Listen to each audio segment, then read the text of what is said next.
আসসালামু আলাইকুম। আমোদরিয়া নিউজে আপনাদের স্বাগত। আমি আনারকলি। প্রথমেই জানিয়ে দেই, আমোদরিয়া মানে হচ্ছে প্রান্তজনের কণ্ঠস্বর, ভয়েস অব দ্য মার্জিনাল। গ্রামে অহিন্দু, রোহিঙ্গা মুসলিম ও ফেরিওয়ালাদের ব্যবসা করা ও ঘোরাঘুরি করা নিষিদ্ধ। ভারতের পার্বত্য রাজ্য উত্তরাখণ্ডের রুদ্রপ্রয়াগ জেলায় কয়েকটি বোর্ড লাগানো হয়েছে, যেখানে এইভাবে জানিয়ে দেওয়া হয়েছে যে সংশ্লিষ্ট গ্রামে ফেরি বিক্রেতার পাশাপাশি অহিন্দু এবং রোহিঙ্গা মুসলিমদের ব্যবসা করা বা ঘোরাঘুরি করা নিষিদ্ধ।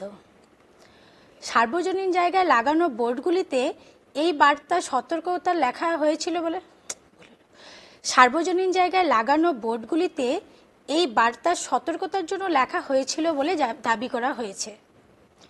বোর্ডের এই লেখাকে ঘিরে বিতর্ক শুরু হলে মুসলিম সমাজের প্রতিনিধিরা উত্তরাখণ্ড পুলিশের ডিজি অভিনব কুমারের সঙ্গে দেখা করে আপত্তি জানান। পুলিশ প্রশাসনের দাবি, এই সতর্কবার্তা দেওয়া বোর্ডগুলোর বিষয়ে তারা জানতে পারার সঙ্গে সঙ্গে সেগুলো সরিয়ে ফেলা হয়েছে। একই সঙ্গে এই ঘটনায় যুক্ত ব্যক্তিদের বিরুদ্ধে পদক্ষেপও নেওয়া হবে বলে আশ্বাস দিয়েছেন পুলিশের এই অধিকর্তা। বোর্ডের বিষয়টা এমন একটা সময়ে সামনে এসেছে যখন পার্শ্ববর্তী অঞ্চলে এক নাবালিকাকে শ্লীলতাহানির ঘটনাকে কেন্দ্র করে সাম্প্রদায়িক উত্তেজনা তৈরি হয়েছিল। সম্প্রতি রুদ্রপ্রয়াগের পার্শ্ববর্তী চামোলি জেলায় এক নাবালিকাকে শ্লীলতাহানি করার অভিযোগ ওঠে। অভিযুক্ত একজন মুসলিম যুবক। এই ঘটনাকে কেন্দ্র করে সেখানে সাম্প্রদায়িক উত্তেজনা ছড়িয়ে পড়ে। চলে যাচ্ছি দ্বিতীয় খবরে। ফের ভূমিকম্প দিল্লি ও তার লাগোয়া এলাকায়।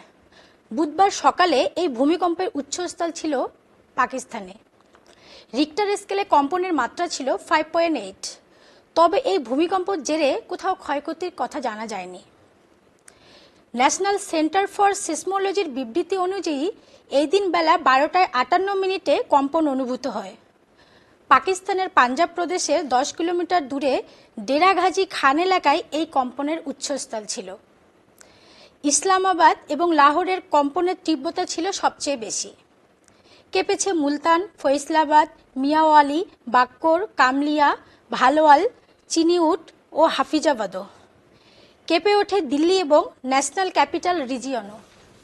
এছাড়াও রাজস্থান, হরিয়ানা, পাঞ্জাব এবং জম্মু কাশ্মীরের কম্পন অনুভূত হয়। ভূমিকম্পের খানিক প্রভাব পড়েছে আফগানিস্তানেও। এখন যাচ্ছি তৃতীয় খবরে। নির্বাচনের আগে জম্মু কাশ্মীরের জন্য একগুচ্ছ গাইডলাইন জারি করল জাতীয় নির্বাচন কমিশন। প্রশাসন এবং নিরাপত্তা আধিকারিকদের জানানো হয়েছে, অযথা রাজনৈতিক নেতাকর্মীদের সতর্কতামূলক আটক করা যাবে না। নিরাপত্তার অজুহাতে পুলিং বুথ ছড়ানো যাবে না। শেষ মুহূর্তে কোনো রাজনৈতিক দলের র্যালি সমাবেশ বাতিল করা যাবে না বলেও জানিয়ে দিয়েছে নির্বাচন কমিশন।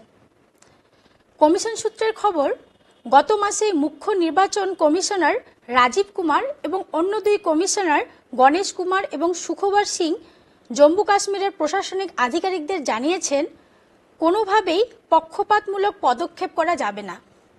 একমাত্র যাদের অপরাধের ইতিহাস রয়েছে তাদের আটক করা যেতে পারে। আজ এ পর্যন্তই। ফিরবো আবার কোনো নতুন খবর নিয়ে। খোদা হাফেজ।